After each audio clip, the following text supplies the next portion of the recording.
امام اعظم ابو حنیفہ رحمۃ اللہ علیہ کی ایک عادت مبارکہ یہ تھی، آپ اکثر سکوت اختیار کرتے تھے، خاموشی اختیار فرماتے تھے، بولتے نہیں تھے۔ ہماری بہنوں میں کتنی بولنے کی عادت ہوتی ہے، اور جو زیادہ بولتا ہے نا اس کی زبان بھی زیادہ پھسلتی ہے، اس کی زبان سے گناہ بھی زیادہ ہوتے ہیں۔ تو عادت ڈالیں خاموشی اختیار کرنی، مت بولا کرے فالتو، کیونکہ ہم نے کچھ بھی بولنا ہے نا، اچھا یا برا، یہ لکھتے ہیں۔ اور آپ خود سوچ لیں، میں بھی سوچ لوں، ہماری زبان سے اچھا کتنا نکلتا ہے اور برا کتنا نکلتا ہے۔ تو اس لیے خاموشی اختیار کیا کرو۔ بعض نا ان کا ہوتا ہے پر بولنے کی عادت ہوتی ہے، ایسا شخص کی نا لوگوں کی نگاہوں میں بھی زیادہ عزت نہیں ہوتی ہے، جو زیادہ بولتا ہے۔ جو کم کم بولتا ہے نا اس کا ایک وقار ہوتا ہے، اس کی ایک عزت ہوتی ہے، کیونکہ وہ کم کم بولتا ہے، نپے تلے انداز میں بولتا ہے اور ٹھیک بولتا ہے اگر بولتا ہے تو زیادہ نہ بولیں، خاموشی اختیار کیا کریں، ورنہ لفظشیں بھی زیادہ ہوں گی زبان سے۔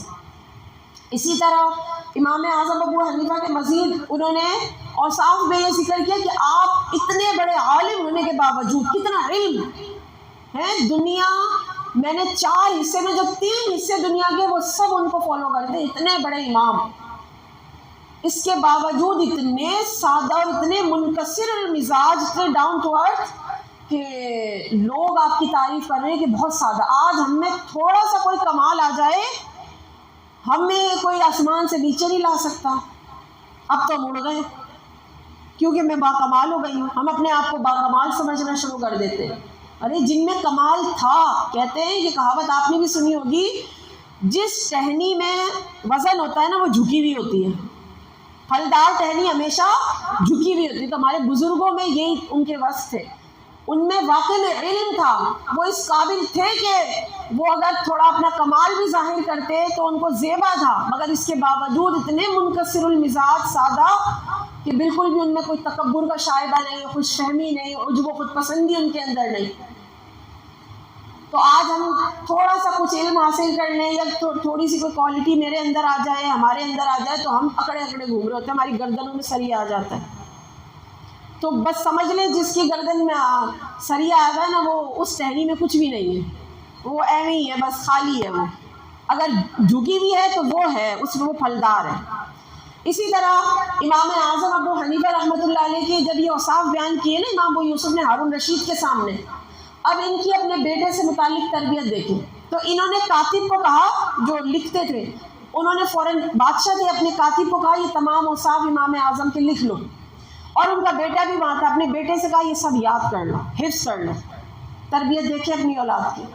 حفظ کرنے سے مراد یہ نہیں تھا بس زبانی یاد کر لو، مطلب یہ تھا اپنے اندر یہ پیدا کرنے کا کمال، چاہے بادشاہ کے بیٹے ہو، کچھ بھی ہو، یہ سن لو اور یاد کر لو۔ تو اس طرح پھر اسی طرح ایک اور واقعہ امام اعظم ابو حنیفہ سے متعلق کہ امام اعظم ابو حنیفہ نے نا کہیں جا رہے تھے تو ایک شخص نا انہیں دیکھ کے فوراً چھپ گیا، امام اعظم کی نظر پڑ گئی۔ امام اعظم نے بلایا، پوچھا کہ آپ مجھے دیکھ کر چھپے کیوں؟ تو وہ کہنے لگے کہ میں نا تنگ دست ہوں، اور نا میں نے آپ سے لیا ہوا قرض، تو میں اس لیے شرمندگی کی وجہ سے چھپ گیا کہ میں آپ کا کیسے سامنا کروں، کیونکہ مجھے آپ کو قرض لوٹانا ہے۔ یہ جب آپ نے کہا امام اعظم ابو حنیفہ پہ ان کی بات کا اتنا گہرا اثر ہوا کہ امام اعظم نے کہا کہ میں اللہ کو گواہ بنا کر کہتا ہوں میں نے تیرا سارا قرضہ معاف کر دیا، اب شرمندہ نہیں ہونا قرضے کی وجہ سے میرے سامنے آنے سے۔ ایسے اور آج کل کیا ہوتا ہے، جس سے قرضہ لیا ہو نا، اب وہ جس سے قرضہ دیا ہوتا ہے وہی اس کے پیچھے پیچھے گھوم رہا ہوتا ہے، بھائی میں نے آپ کو قرضہ دیا تھا، میرا قرضہ لوٹا دو، میرا قرضہ لوٹا دو، میرا قرضہ، کو کہتا میں گھر پہ ہی نہیں ہوں۔ اب وہ گیا سلیمانی ٹوپی پہن کے گم ہو گیا، وہ اب نہیں ملے گا آپ کو۔ اور وہاں کے لوگوں کا کیا مزاج تھا دیکھیں، ہمارے صالحین کا، کہ جو قرض جس نے آپ سے لیا ہوتا تھا وہ اگر شرمندہ ہو رہے کہتے تھے اللہ کی رضا کے لیے میرے سے ڈرو نہیں، شرمندہ مت ہو، میں نے معاف ہی کر دیا تمہارا۔ ایسے ہمارے اکابری۔ اسی طرح ایک مرتبہ آپ بازار جا رہے تھے تو آپ کی پاؤں کی ٹھوکر سے کیچڑ اڑی اور کسی کے گھر کی جو دیوار ہے نا اس پہ جا کے چپک گئی۔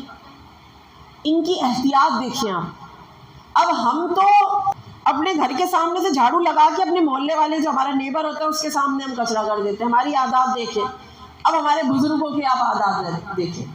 ہمارے بزرگ کیا کرتے تھے، امام اعظم ابو حنیفہ کی جب ٹھوکر سے کیچڑ اڑی اور اس کی دیوار پہ لگی نا، آپ رک گئے راستے میں، پریشان ہو رہے ہیں کس لیے کہ کیچڑ کیسے ہٹاؤں، اتنے بڑے امام کیا سوچ رہے ہیں، یہ سوچ رہے ہیں کہ اگر میں نے یہ کھرچ کے ہٹائی تو مٹی بھی ہٹے گی، اور وہ مٹی دیوار کی جھڑے گی تو یہ نقصان، اور اگر ایسے ہی لگا چھوڑ دوں تو اس کی دیوار گندی ہو جائے گی، یہ رہے گی تو یہ بھی۔ آپ سوچ رہے کھڑے ہوئے، اتنی دیر میں اس گھر کا جو مالک تھا وہ آیا باہر، اس نے دیکھا امام اعظم کو پہچان لیا، تھا وہ یہودی، اور اس نے بھی امام اعظم رحمۃ اللہ علیہ سے قرضہ لیا ہوا تھا، تو وہ سمجھا امام اعظم ابو حنیفہ نا قرضہ لینے آئے ہیں، مجھ سے طلب کرنے آئے ہیں، تو اس نے کہا حضرت ابھی نا میرے حالات ایسے، میں ابھی آپ کو قرضہ نہیں دے سکتا۔ امام اعظم نے کہا قرضہ چھوڑو، میں تو یوں پریشان ہوں، تمہارے گھر کی دیوار پہ میری ٹھوکر سے کیچڑ لگ گئی ہے، اب اس کیچڑ کو میں ہٹاؤں کیسے، اگر اسے یوں ہی ہٹاؤں تو تمہاری دیوار کی مٹی ہٹے گی، کلر خراب ہوگا، اور چھوڑ دوں تو تمہاری دیوار گندی ہوگی۔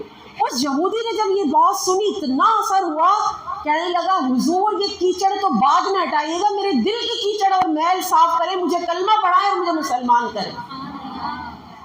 ہمارے صالحین، ہمارے بزرگوں کے عمل سے، ابھی انہوں نے انہیں یہ نہیں کہا کہ اللہ کا دین ایسا ہے، نبی کا دین ایسا ہے، یہ کرو وہ کرو، نمازیں پڑھو، اسلام لاؤ، کچھ نہیں کہا، ان کا عمل مبارک دیکھ کر کہ ایسے ہوتے ہیں مسلمان، ایسے ہوتے ہیں، تو اس عمل کی وجہ سے اس نے کہا، مجھے یہودی نے کہا مجھے آپ کلمہ پڑھائیں، میرے دل کی گندگی پہلے دور کریں۔ اب تھوڑے دیر کے لیے آپ بھی سوچیں، میں بھی سوچوں، ہمارا عمل کیا ایسا ہے کہ ہمیں دیکھ کر کوئی انگریز، کوئی کافر متاثر ہو کہ ہاں بھئی یہ ہوتے ہیں مسلمان۔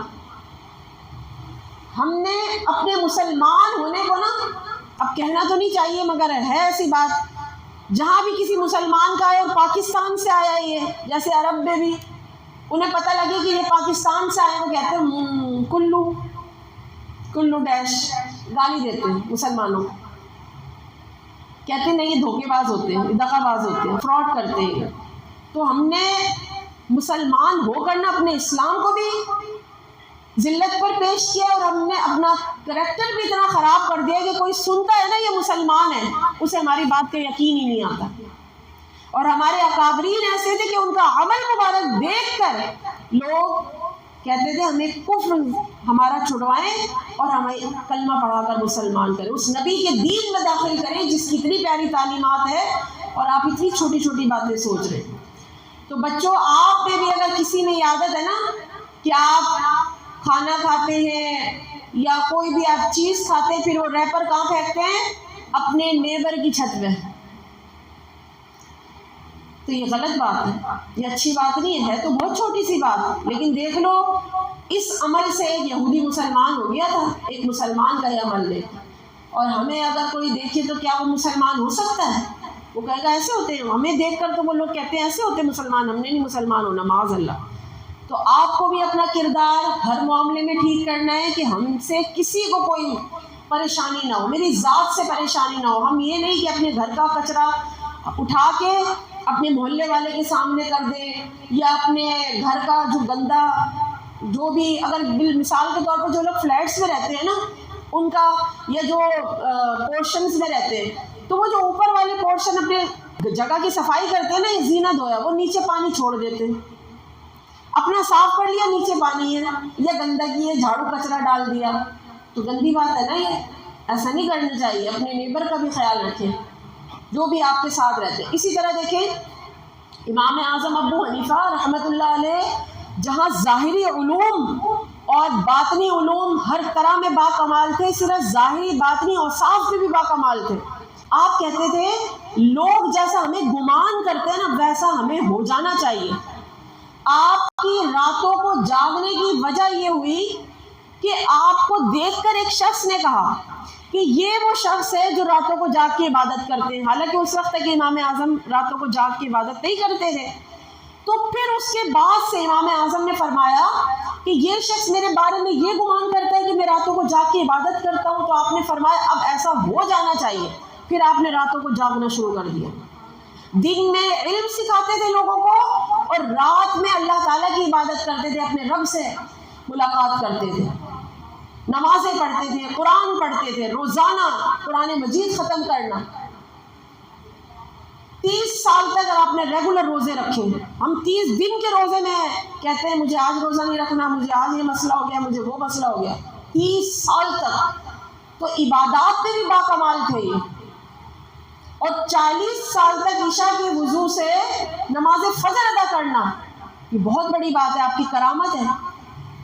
اچھا بعض لوگ ہو سکتا ہے جو عقل کے بنیاد پر چیزوں کو پرکھتے ہیں نا، جانچتے ہیں، وہ کہیں گے ایسا کیسے ہو سکتا ہے. آج کے دور کا اگر کوئی شخص ہو وہ کہیں نہیں بھائی یہ تو ایسے ہی چھوڑیں، ایسا نہیں ہو سکتا. وہ اصل میں اس لیے کیونکہ وہ اپنی عقل اور اپنے عمل کے مطابق ان کا عمل دیکھ رہے ہیں. تو اپنی عقل اور اپنے عمل کے میزان میں ان کی عقل اور ان کے عمل کو نہ تولو. اب ایک بزرگ ہیں، انہوں نے مبسوط ایک کتاب ہے 30 جلدوں پر مشتمل ہے، اور اس کے جو رائٹر ہیں، جن امام نے یہ کتاب لکھی تھی، بغیر کسی کتاب کو سامنے رکھے ہوئے انہوں نے 30 جلدیں یہ لکھوا دی تھی. اور اسی طرح امام بخاری رحمۃ اللہ علیہ کو 3 لاکھ احادیث یاد ہیں، 3 لاکھ. اب کوئی کہے آج کے دور میں اب کمپیوٹر نے اور یہ سارا ڈیٹا، ہم کہتے ہیں ہمیں جو ڈیٹا جمع کرنا ہے نا، یہ محفوظ کرنا ہے، ہم کمپیوٹر میں ڈال دیتے ہیں. اب یہاں تو نہیں ڈالتے کیونکہ یہاں تو گند بھرا ہوا ہے، یہاں تو اب یہ چیزیں آتی ہی نہیں ہیں، سبق بھی یاد نہیں ہوتا بچوں کو، تو قرآن یاد کرنے میں اتنا مشکل ہوتا ہے. اور ہمارے امام وہ 30 لاکھ احادیث ان کو زبانی حفظ ہے، امام بخاری رحمۃ اللہ علیہ. تو اب کوئی یہ کہے اپنی عقل کے مطابق ان کی عقل کو کہے کہ 30 لاکھ، مجھے تو 30 یاد نہیں ہوتے، انہیں 30 لاکھ کیسے یاد ہو گئی؟ تو بھائی یہ آپ کی عقل ہے، وہ ان کا حافظہ تھا، وہ نیک متقی صالحین میں سے، تو یہ قوت حافظہ اللہ نے انہیں دیا تھا. اور یہ بات مسلم ہے، اکثر لوگ جانتے ہیں، سب جانتے ہیں، سب کے نزدیک متفق ہے کہ ہاں آپ کو 3 لاکھ احادیث زبانی یاد تھی. اور ہمارے علماء کرام، اللہ نے ہمیں ایسے ایسے امام، ایسی ایسی نسبتیں دی ہیں، زبانی اتنی کتابیں لکھوا دیا کرتے تھے. یوں نہیں آج بچے نقل کیوں کرتے ایگزام میں، حالانکہ پورا سال پڑھتے ہیں، ٹیوشن میں بھی پڑھتے ہیں، پھر بھی وہ آخری دنوں میں یہ کوشش کرتے ہیں تو پیپر لیک ہو جائے، یا اس ٹیچر کے گھر جا کے ٹیوشن پڑھتے ہیں جو انہیں پیپر بتا دے گی اور اس نے پیپر بنایا ہوا ہوگا. کیوں؟ کیونکہ بچوں کے ذہن میں اب وہ خرافات ہیں، صحیح چیز آتی نہیں ہے. گناہ سے انسان کا ذہن کمزور ہوتا ہے، یہ بات یاد رکھیں. اگر گناہ چھوڑ دیں گے قوت حافظہ مضبوط ہو جائے گا. تو بچے ان کو ایگزام میں کیوں یہ ہوتا ہے کہ ہم نقل بھی کریں؟ آپ کا اتنے فریش ذہن ہے، ان کو بھی یاد نہیں ہوتا. دیکھیں ابھی ان کو کیا بل بھرنے ہیں، گیس کا بل بھرنا ہے آپ لوگوں کو، آپ لوگوں کو کما کے لانا ہے، آپ لوگوں کو بجلی کا بل بھرنا ہے، کوئی ٹینشن نہیں ہے نا بچوں کو، پھر بھی انہیں یاد نہیں ہے، پتہ نہیں کیا ٹینشن. تو سوچنا چاہیے کہ ہمارے اکابرین ان کو قوت حافظہ کس وجہ سے تھا؟ یہ کہ وہ نیک تھے، اللہ کی مانتے تھے، پھر اللہ تعالیٰ انہیں انعامات عطا کرتا تھا. تو ان تمام باتوں سے کیا معلوم ہوا کہ ہمیں بھی اللہ کا نیک بندہ بننے کی، نیک بندی بننے کی کوشش کرنی چاہیے. اور دیکھیں یہ زندگی ختم ہونے والی ہے. جس نے زندگی کے 30-35 سال گزار لیے نا، تو سمجھے اس کی تو زندگی کی شام ہو چکی ہے، اور وہ اللہ تبارک و تعالیٰ کی بارگاہ میں جلد حساب کتاب کے لیے کھڑی ہونے والی ہے. اب اگر 40-45 سے اوپر جی رہے ہیں نا تو بس بونس میں جی رہے ہیں، کب ریٹائر ہو جائیں نہیں پتہ. ہر چیز سے ریٹائرمنٹ ملتی ہے، جاب کرتے ہیں وہاں سے ریٹائر آپ ہوتے ہیں، حتیٰ کہ ہمارا جو باڈی ہے نا یہ بھی ریٹائر ہو جاتی ہے. آپ جب بڑی عمر میں جاتے ہیں تو ہر چیز ہماری باڈی ہضم کرتی ہے، کیا لائٹ غذائیں ہضم کرتی ہے. جوانی میں تو بندہ کچھ بھی کھا لے، تو باڈی بھی ایک ٹائم پہ آ کے ریٹائر ہو جاتی ہے. تو اسی طرح ایک دن ہمیں دنیا چھوڑنی پڑے گی، چاہے آپ کا دل چاہے یا نہ چاہے. آپ کو لوگ اٹھائیں گے، غسل دیں گے، سفید لباس پہنائیں گے، اور قبر کے اندر تنہا تاریک قبر میں گڑھا کھود کے ڈال کے آ جائیں گے، اور اکیلے ہوں گے وہاں، کوئی بھی نہیں ہوگا ہمارے ساتھ، بلکہ زیادہ دیر تک ہمیں گھر میں بھی نہیں رکھیں گے. کہیں گے اٹھاؤ، جلدی کرو، میت کو اٹھاؤ. سب کلمہ شہادت پڑھیں گے، آپ دیکھتے رہ جائیں گے، اور سب آپ کو اٹھا کر کلمہ شہادت پڑھتے ہوئے آپ کو قبرستان لے جائیں گے جہاں کیڑے مکوڑے ہوتے ہیں. جہاں ساری قبریں قبریں مردہ مردہ سارے لوگ جو مر چکے ہیں وہ ہوتے ہیں. تو ہم نے بھی ان قبر میں ایک دن جانا ہے. تو اپنی قبر کے کیڑے اگر ختم کرنا چاہتے ہیں تو زندگی میں اپنی قبر کے کیڑے ختم کریں. قبر کے اندر جا کر کوئی قبر کے کیڑے ختم نہیں کر سکتا. تو اس لیے نیک اعمال کریں، دین کی طرف آئیں، دین سیکھیں، اپنے گھروں میں دینی ماحول کریں، اور درس قرآن درس حدیث میں بھی آنے کی کوشش کریں تاکہ ہم کچھ سیکھ سکیں. قرآن سے بہت دور ہیں آج ہم، بہت دور ہیں. دیکھیں درس قرآن کے لیے بھی لوگ نہیں آتے. انہیں آپ بتا کے آئیں، کہہ کے آئیں، دل جس دن چاہے گا فری ہو گئی، موقع مل گیا تو آ گئے. ریگولر پابندی کے ساتھ نہیں ہم آتے ہیں. قرآن سننے کو دل نہیں کرتا ہمارا. کیسے ہمارے دل گناہ سے بھر گئے ہیں نا. تو اللہ تعالیٰ ہم سب کو قرآن سیکھنے سکھانے کی، قرآن پڑھنے پڑھانے کی توفیق عطا فرمائے، اور ہمارے دلوں کو نور قرآن سے منور فرمائے. آمین آمین آمین. وآخر دعوانا ان الحمد للہ رب العالمین.